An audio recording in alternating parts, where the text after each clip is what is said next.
Hi everyone, welcome back to Crazy Gamer. In this video, we will be learning how to add friends in Ultimate Golf. First of all, launch open Ultimate Golf application on your device and make sure you're logged in. From the home page, go ahead and tap on the Friends tab at the bottom left corner.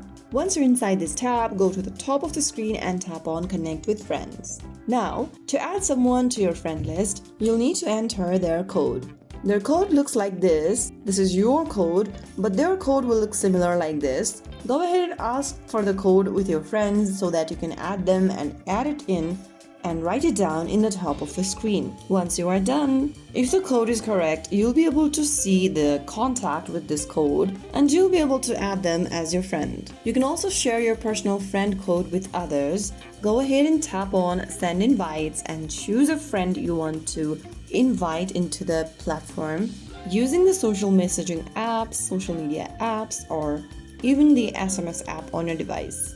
You can also select the email option and choose an email address that you want to add with the account. So that is how you can easily add friends in Ultimate Golf. If you found the video helpful, don't forget to like, share, and subscribe to our channel.